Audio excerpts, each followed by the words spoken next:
My name's Michelle Schwarz. I am the widow of Blake Schwarz. If I could describe Blake in 3 words, what would they be? They would be calm, collected, and calculated. Blake, outside of his uniform, was just a farm kid. He loved to be out on our farm with our horses and our ranch. He loved his dogs. He loved the simple life. He loved calm. He loved peace. And he loved just the country life that he had. The most excited I've ever seen Blake would probably be on our wedding day or when I announced to him that we were expecting. I probably would say he was more nervous than anything, but that was kind of his way of being excited.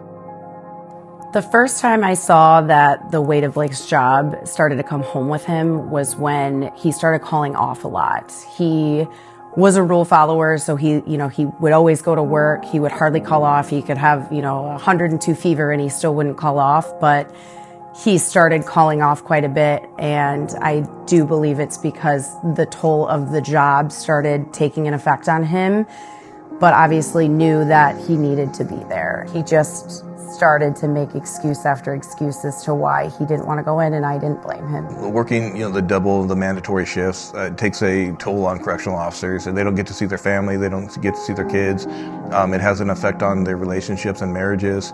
That's one of the issues that we've been pushing, is the staffing on that, and that contributes to the effects of mental health of the correctional officers.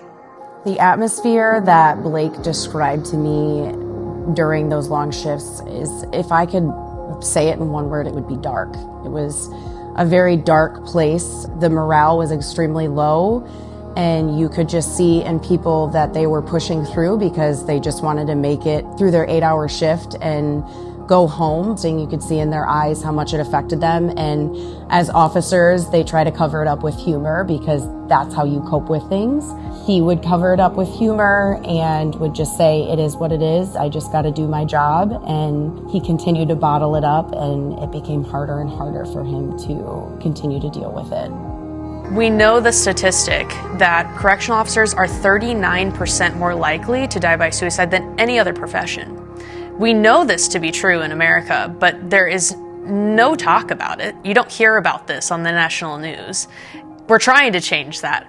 And so for us, we know that when we have these communities that we're seeing a lot of mental illness, we're seeing a lot of suicide because of the nature of the job, then we have a responsibility to do something about that. So a lot of the donations we receive, we do try to put towards helping first responders have these conversations, have training, have support groups that they can come to and really share with each other.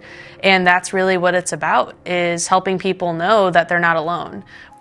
I do not think that Blake felt he had a safe place to say he was okay. Not at all. Unfortunately, I think that was a huge factor in the entire prison system where you were labeled as soft. And I think that is the culture, unfortunately, that correctional officers have to deal with and the entire prison system breeds.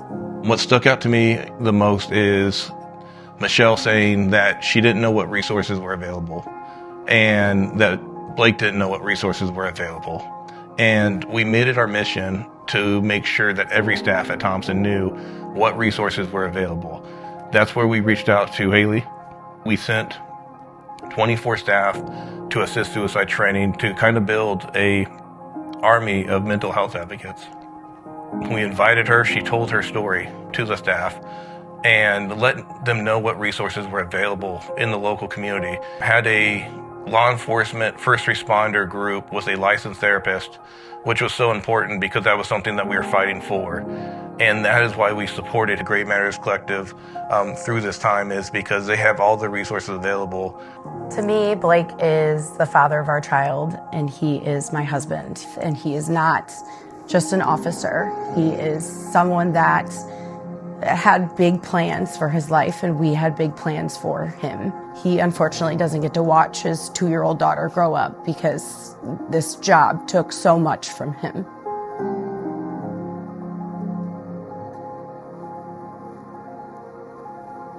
The hardest part now about navigating the journey without Blake is seeing how much his little girl is like him, and she will not get to experience who her father was and how incredible he was. And That is the hardest part, because I can't get past not having his little girl see him.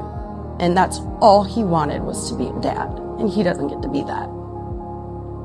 Justice for me from Blake's death looks like absolutely passing the Blake Schwarz Suicide Prevention Act, because that is going to provide officers with the necessary tools that they need to get through a shift and provide them with the support of the horrendous job that they have to deal with on a daily basis, which absolutely will help get the next officer home to their family safe. Another little girl doesn't have to grow up without their father. Another son doesn't have to grow up without their father. Another wife doesn't have to go home to an empty house, because this bill helped prevent another suicide, and that would be justice for me. We should never learn about suicide from suicide itself. We shouldn't have to learn about suicide from suicide itself. We should not have to learn about suicide from suicide itself. The time to act is now. The time is now. Join the movement.